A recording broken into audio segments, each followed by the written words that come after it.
Olá, meus amigos! Sem perder tempo, vamos falar agora de uma grande aplicação da lei de Newton da massa, que é o plano inclinado. Então, vamos ver como é que funciona o plano inclinado? Bom, aqui eu tenho um objeto, ele está em cima de um plano inclinado. Então, a primeira força que vai atuar em cima desse corpo é a força-peso. Você lembra, se você assistiu a aula de tipos de força, que a força-peso é sempre para baixo. Então, sempre vertical para baixo, não tem como errar. E temos mais uma força aqui, que é a força normal. Lembra que a força normal ela tem que obedecer aquela propriedade, né? A força normal é sempre perpendicular, sempre faz um ângulo de 90 graus com a superfície que está fazendo a força. Normal é a força que a superfície do plano inclinado está fazendo em cima do nosso bloquinho, beleza? E aí o que acontece quando a gente tem um plano inclinado? Agora o nosso eixo X e o nosso eixo Y ele vai dar uma entortada. Nosso eixo X agora vai ser o próprio eixo do plano, aqui ó, tá vendo? Eixo X, e aqui o eixo do plano, e o eixo do Y passa a ser essa linha aqui que cruza a normal. Tá legal? E aí o que acontece? Vamos pensar um pouquinho, tá? Vamos pegar aqui, ó, dá para estender aqui um pouquinho essa linha, colocar aqui esse ângulo θ que é igual a esse, tá? Por geometria dá para mostrar que esse ângulo aqui é igual ao próprio ângulo do plano inclinado. Agora vamos fazer o seguinte. Na física, tudo que está torto se projeta. Então eu posso pegar esse meu peso aqui, ó, e projetar ele em Px e posso projetar em Py. Vê que primeiro eu projeto aqui e determino essa minha componente Py. E agora uma coisa muito importante, povo de Deus. Você repara aqui que o Px vai ser exatamente o pedaço da força-peso que vai atuar na direção do plano inclinado e que vai puxar esse plano inclinado para baixo. Não é o peso por completo, mas sim só esse pedacinho do peso que é o Px. E, claro, eu posso também projetar aqui no eixo do Y a outra componente que vai ser Py, tá bom? Então, sempre no plano inclinado, o peso pode ser decomposto em Px e Py, tudo bem? Agora, vamos ver uma coisa importante? Se o corpo tivesse em queda livre, teria o peso atuando em cima dele, não é isso? Só o peso. E aí, a Terra conseguiria exercer toda a força em cima desse corpo.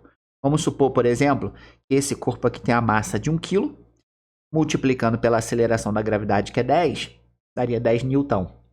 Ou seja, a Terra consegue puxar esse corpo para baixo com 10 newton, exercer toda a sua força para arrastar ele para baixo. Agora, quando um corpo está no plano inclinado, a Terra não vai conseguir fazer esses 10 newton de força, porque esse Px aqui ele vai ser um número menor do que 10. Tá bom? 10 aqui é o nosso exemplo, tá? Então, esse Px aqui vai ser um número menor do que 10 por causa dos senos e cossenos que vão aparecer na vida, tá? Então, no eixo do x agora, que é esse eixo aqui, quando a gente decompor o Px, repara que o Px aqui, ó, ele é oposto ao ângulo θ. Oposto na matemática é seno.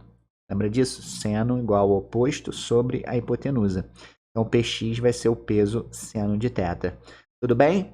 E, por exemplo, se a gente usar o mesmo exemplo aqui que a gente trabalhou, ó, o peso vale 10. E se esse ângulo aqui, por exemplo, for de 30 graus, seno de 30 é 1 sobre 2. Então, o Px vai ser 10 vezes 1 sobre 2, que dá 5 newton da massa. Então, o que você percebe de interessante agora, povo de Deus? E no plano inclinado, essa componente Px que vai puxar o corpo para baixo é sempre menor do que o peso total.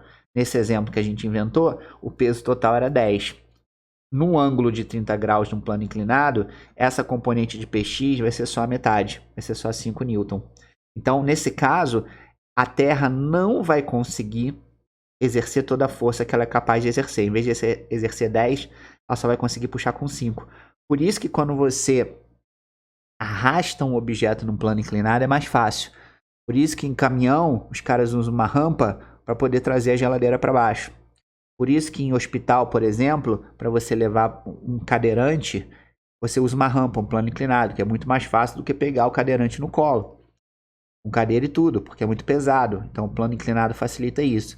E dizem as más línguas, fofoqueiros, e quem viveu naquela época, como Kate Richards, por exemplo, do Rolling Stones, que os ETs, sim, os ETs vieram do espaço e ajudaram os egípcios a construir as pirâmides. E como é que eles colocavam aqueles trambolhos, né, aqueles blocos que pesavam 50 toneladas cada vez mais alto? Eles usavam o plano inclinado. Olha que maneiro, que o plano inclinado facilita a vida de quando você tem que arrastar alguma coisa para baixo. Porque você está brigando contra a Terra, né? Só que aqui a Terra, por exemplo, só consegue fazer 5 newton de força contra 10 se isso aqui tivesse em queda livre.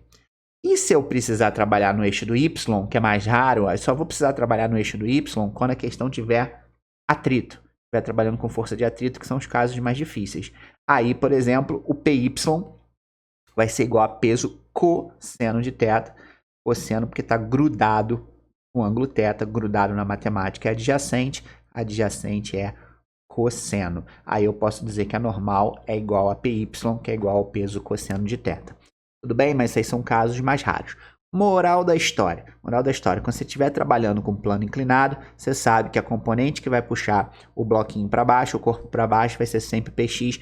PX vai ser sempre peso seno de θ. Belezura? Bom, povo de Deus, então é isso. Terminamos aqui a nossa aulinha sobre o plano inclinado. Espero que você tenha gostado. Você está aqui no Física com o BF. Eu sou o BF, seu best friend da física. Não deixe de assinar aí, se inscrever no canal, curtir o videozinho. Espero que tenha ajudado vocês. E a gente continua fazendo essas coisas legais aqui de graça para vocês, tá bom? E se você estiver gostando, vai lá em desesperando.com.br. Tem tudo de física lá para você arrebentar na sua prova, no seu ano letivo de física, tá bom? Um grande beijo, até a próxima. Goodbye.